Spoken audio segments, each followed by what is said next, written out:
رښتیا خبره او دروغ خبرو کې یو اهم فرق ځان سره یاد کړئ. دا حق خبره او رښتیا خبره ابتدا کې انسان ته ډېر زور ورکوي، ځکه الحق مر، دا حق ډېر تریخ وي.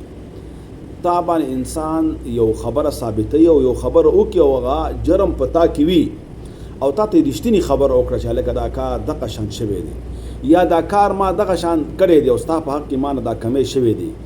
ابتدا کې هغه ډېر درد ورکوي، ابتدا کې هغه ډېر زور اخلي او انسان ته ډېر زور ورکوي او انسان ډېر پریشانه کوي، لیکن د دې انجام چې کم دی ښه وي، ځکه الصدق ینجي، رښتیا چې وي ته به نجات میلاویږي.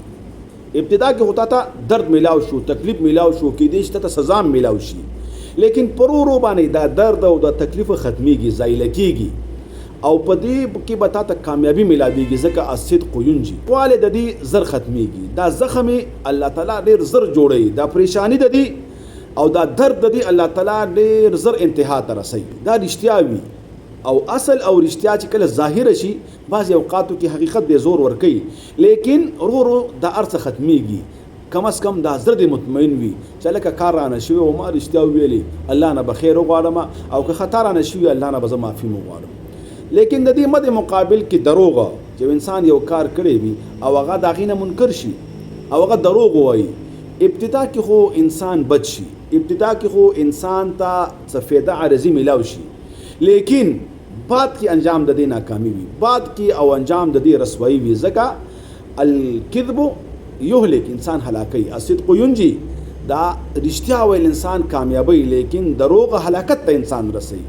دې په سبب به ته بدنام شي، ستا اعتماد به ختم شي، ستا قدر او منزلت به د خلکو د نظرونو نه وغورځېږي. اگر که تا خو اوس په دې باندې فایده حاصله کړه، سزا درته میلاو نه شوه، نقصان درته فلحال عارضي د دې دروغو د وجې نه تا نه رستو شو، لیکن تا ټوله زندګي تباه کړه، تا ټول ځان وبیله، تا ټولې خبرې، ستا سباني رښتینې خبره هم دا د بل په دماغو کې هغه ټک دی، د بل په دماغو کې شک دی، بل په تا باندې سل په سلو کې اعتماد نشي کولی. یاره یا بل ورځ دروغ ویلو، وی دا ډېر دروغجن انسان دی. رښتې خبره تا ته به څه کېږي؟ خلکو ته به دروغ محسوسېږي.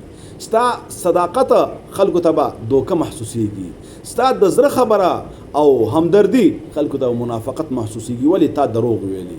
نو کوشش دا وکړئ حق خبره وکړئ، رښتیا خبره وکړئ او خپل ځان په رښتیا باندې عادت کړئ. د دې دا تریخوالی، د دې دا سختی، دا درد دا برداشت کړئ، ان شاء الله الله تعالی به تا ته کامیابي درکړي، ځکه الصدق ینجي والکذب یهلک، دروغ به دې هلاکوي. اگر که په دې ټیم باندې تا ته نقصان لږ وروستو شي، ستا نه نقصان لږ شا کی، لیکن چې واپس تا ته کله مخکې دغه نقصان نو بیا به تا ته ډېر زور در رسوي، بیا به تا زندګي دې سره تباه کېږي، ته به سره بیا ختمېږي، ته به سره بیا پریشانه کېږي. دروغ ویل دا داسې په آرام آرام انسان خوري او انسان په آرام آرام ځای کې یو ځل دروغ وایي، بیا دروغ وایي. د دې مثال داسې دی لکه د کینسر مرض یا د شوګر مرض چې انسان ته ابتدا کې پته نه لګېږي، لیکن دا داسې به یو سټیج ته ورسېږي چې د هغې علاج بیا ناممکن وي، دی دننه بیا خوړین کړی وي، دی دننه بیا خوړلی وي، بیا ډاکټران هم وایي د دې علاج موږ سره نشته. چې کله کینسر داسې حالت ته ورسېږي، بیا په پاکستان کې شوکت خانم ډاکټر والا هغوی په هسپتال کې ځان سره داخلوي نه، هغوی ته بیا علاج هم نه شروع کوي، وایي بس دا کور ته ورسوئ، یو څو ورځې پاتې دي، الله دې په خیر هغه ورځې او شپې تېرې کړي.